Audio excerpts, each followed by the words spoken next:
So what's going on, guys? Dell13 back again, and this is hopefully a slightly happier video compared to my last one. Or at least I won't be as annoyed, because I get to talk about Formula 1, which is a sport that isn't being fucked royally by its owners. So, if you don't know what I'm talking about, check out the video either before or after this one. I'm not quite sure what way around I'm doing this yet. I'll probably upload the other one, the video I recorded first. So this is talking about the Imola GP. I'm not even going to try and pronounce its full name because it's just bloody long. So obviously the circuit that's famous for being the one that Ayrton Senna died on. So in FP1, Ocon and Perez came together, which caused a red flag. Both drivers were okay after the crash, and Mazepin spun into the gravel again. And obviously with this race, track limits was a big issue. But in Q1, Yuki Tsunoda had a pretty horrific looking crash. I mean, it absolutely mangled his AlphaTauri. But he was okay. He sort of said, "Yeah, I'm fine." I think he spun it off the curb, which it's his second race in Formula 1. I've got to cut the guy some slack. He's a very good driver.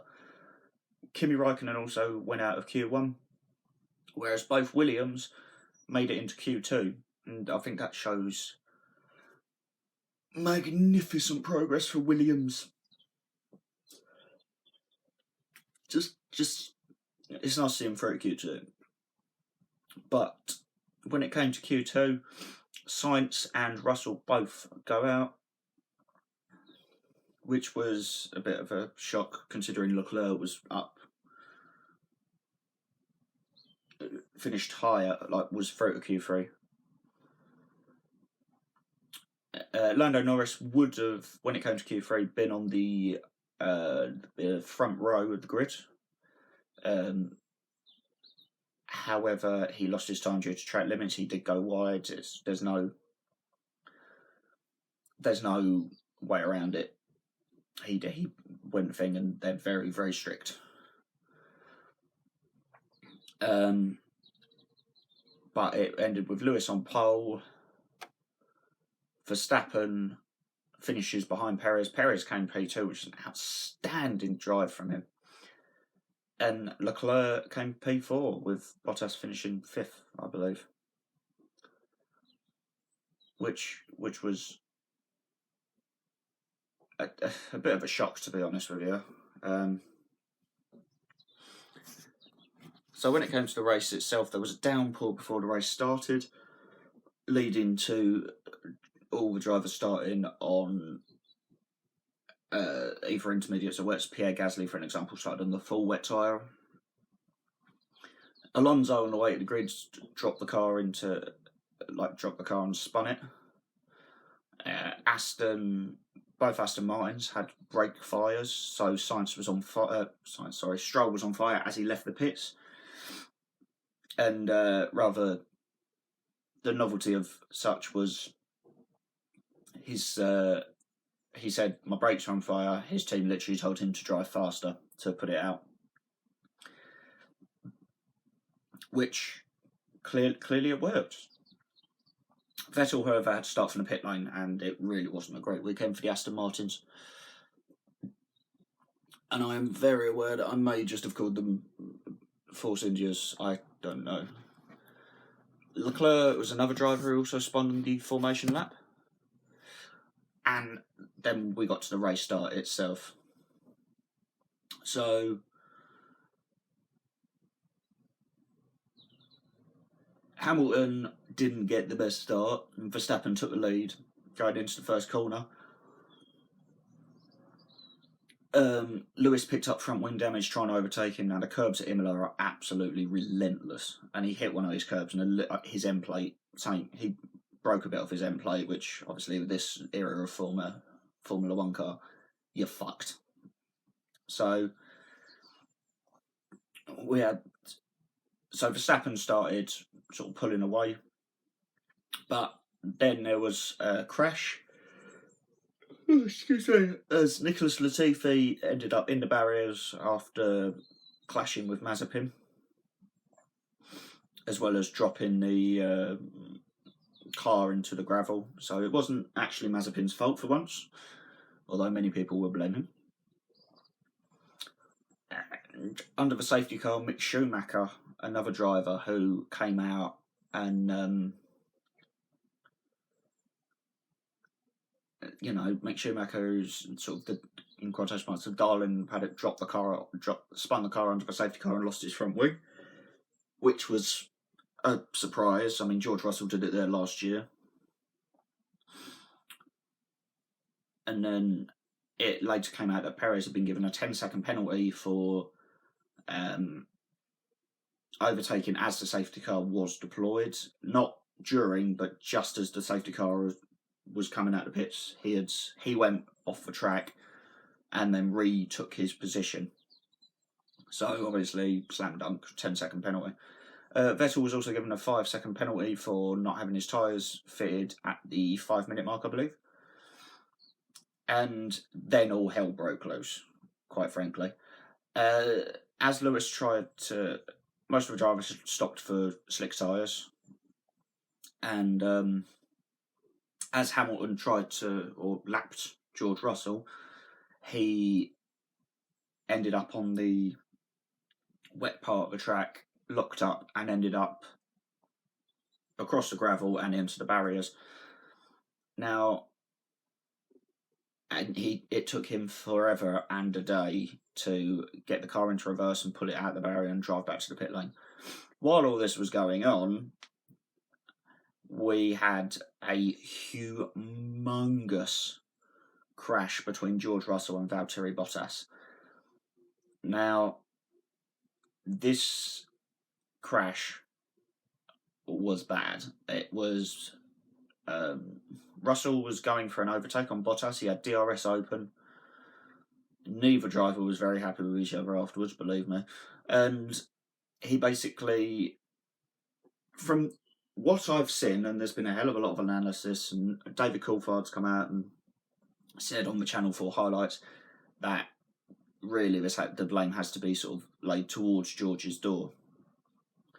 So, as he was travelling with DRS open, he's gone to go on the outside of Bottas, and there's a slight kink in the track, which goes, which kinks slightly to the left, sorry. And according to Russell, Bottas went right slightly, not left. And in essence, he was saying he squeezed him onto the grass, but there was enough room for George to go through. But with the overspeed, George has gone to go past him, put a wheel on the grass, which is obviously going to be sopping wet, spun into the side of Bottas, and it was a terrifying looking crash. And thank fuck for the halo once again, because he sort of he just spun, his wheel smashed against the side of the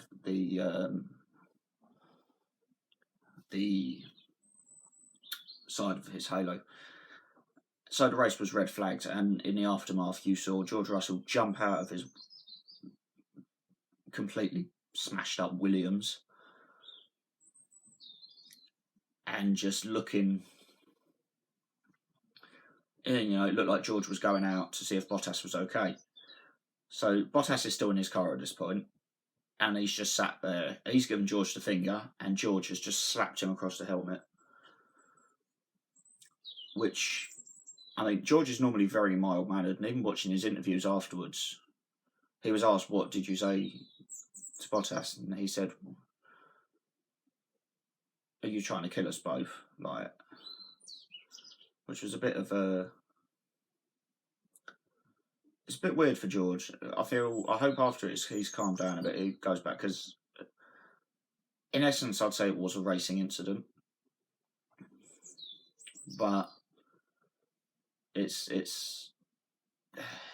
bad for George. And I mean, considering him and Bottas are both managed by Toto Wolff,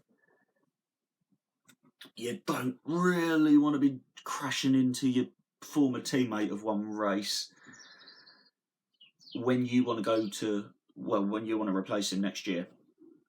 So it'd be interesting to see what else comes out. So when the race restarted, Tsunoda hit a wet patch, spun out of the points. It was a real shame for him. And then the race finished with Verstappen winning out, Hamilton with an amazing drive to finish second after a battle with Lando Norris. And Lando just didn't have enough in the tank to fight Lewis. Obviously, Lewis was absolutely flying. But Lando finishes P3, a solid drive. He got driver of the day. And Fernando Alonso finishes in the points after Kimi Raikkonen was given a 30-second time penalty as well for infringements under the safety car, I believe.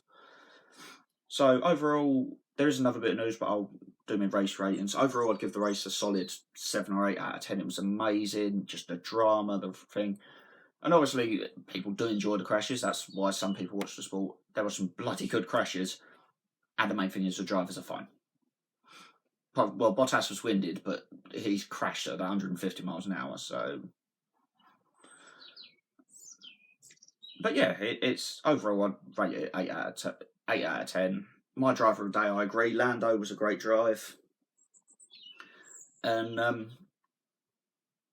yeah, my favourite part of the race was the fact that Nikita Mazepin finished a minute behind his teammate.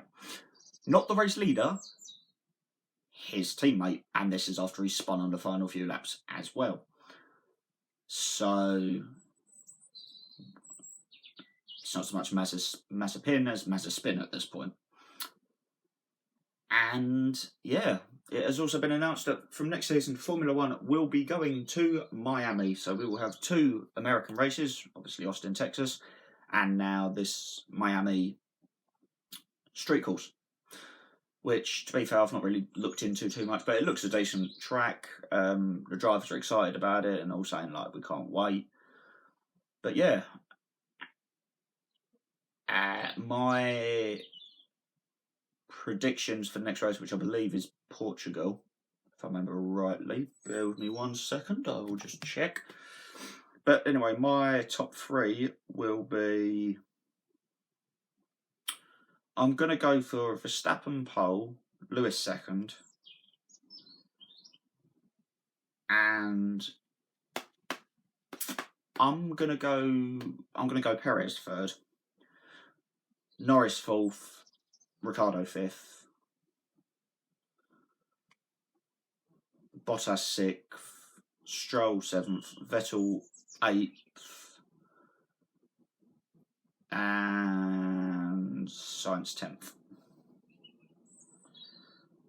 So overall, I think it's a case of, well, you know, it's going to be a case of, well, it's whoever